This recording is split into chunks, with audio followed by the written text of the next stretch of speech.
Look down at your keyboard right now. Top row, left side.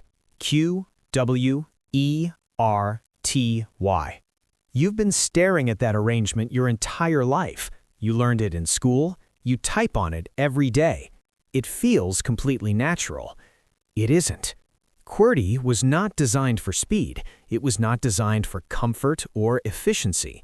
It was designed deliberately, consciously, to make you type slower. And we have been living with that single decision, made in 1873, for 150 years. There are roughly 4 billion people using keyboards today. The average person types for about 4 hours a day. Studies consistently show that an optimized keyboard layout makes you type 20 to 40% faster with significantly less physical strain. Run that math across 4 billion people typing 4 hours daily. The QWERTY layout costs humanity billions of productive hours every single year. Not through ignorance, not because a better option doesn't exist, but because of a decision made in a small Milwaukee workshop in 1873 by a man who never typed a word in his life. The alternative layout already exists, has existed since 1936. Proven faster, proven healthier, fewer repetitive strain injuries, less finger travel distance. Almost nobody uses it. This is a story about how bad design, once embedded deep enough into civilization, becomes impossible to uproot, and what that means for every other system we use without ever stopping to question. In 1868, the first practical typewriter is patented in Milwaukee, Wisconsin. It has 28 keys, all capitals, and a serious mechanical flaw that is killing its commercial prospects. When you typed 2 letters quickly in succession, especially common pairs like TH, ST, ER, the metal type bars physically collided and jammed together. You had to stop, reach in with your fingers, manually pull the tangled bars apart, then start again. Every jam cost 30 seconds. For fast typists, it happened constantly. The machine was commercially failing. So the manufacturer brought in a consultant, a newspaper editor, to redesign the key layout and fix the jam problem. His solution was ingenious in the most unfortunate way possible. He took the most commonly typed letter pairs in the English language and placed them as far apart on the keyboard as physically possible. Type TH, your left hand reaches for T, while your right hand reaches for H on the opposite side. Type ER, same long, uncomfortable cross-keyboard reach. The layout was deliberately scrambled to force typists to slow down and prevent the mechanical jams. It was never about the human hand. It was entirely about protecting 19th century brass machinery from its own design flaws. By 1878, the QWERTY typewriter goes on commercial sale. It sells massively. By 1990, there are dedicated typing schools, all teaching QWERTY. By 1900, every office in America runs on QWERTY muscle memory. A workaround for a machine flaw had become the foundation of modern written communication. Then, in 1936, a university professor built something better.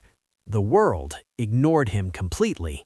In 1936, a university professor patents a completely redesigned keyboard layout. The guiding principle was the exact opposite of QWERTY. Put the most common letters where your fingers rest naturally, on the home row. On this new layout, 70% of all English keystrokes happen on the home row, where fingers sit without lifting. On QWERTY, just 32%. Then World War II arrives, and the new layout gets its one real chance. The military runs a serious controlled study. The question, can experienced QWERTY typists be retrained on the new layout, and is the efficiency gain worth the cost? Answer, yes and yes. After 52 hours of retraining, typists exceeded their previous QWERTY speeds. The retraining cost paid for itself in 10 days of improved output. The official recommendation? Adopt the new layout as the standard for all government typing. The recommendation was shelved, quietly, without public explanation. Why? Because by 1945, retraining the entire American workforce, schools, businesses, government, would cost billions. 70 years of QWERTY had been economically burned into every institution in the country. Economists call this path dependency, the idea that early choices create channels so deep that even obviously better alternatives can't break free. QWERTY is the defining example of path dependency in modern technology. And here is the part that should bother you most. Since 1984, every major operating system, Mac, Windows, Linux, has offered the better layout as a built-in option in keyboard settings. One toggle, always been there. Global adoption rate, under 1%. Here is what the QWERTY story is really about. It is not about keyboards. It is about how systems built around old constraints outlive the constraints they were built to solve. The typewriter jam problem? Solved in the 1960s when electric typewriters arrived. Computers have no mechanical type bars. There is nothing to jam. The entire original reason QWERTY exists, gone for 60 years. But QWERTY remains because the cost of change is now social and institutional, not technical. Every child who learns QWERTY becomes a new stakeholder in QWERTY's survival. Every employer who tests typing speed in QWERTY validates QWERTY as the standard. Every keyboard shipped QWERTY by default makes the alternative invisible to another entire generation. The average person will type for roughly 40 years of their working life on a layout engineered to protect metal rods from colliding, metal rods that ceased to exist before your parents were born. The next time your fingers move across QWERTY, remember, you are tracing a pattern designed to protect brass rods from tangling in a machine that stopped existing 60 years ago. The rods are gone. The pattern remains. That is QWERTY. That is path dependency. That is how the world actually works.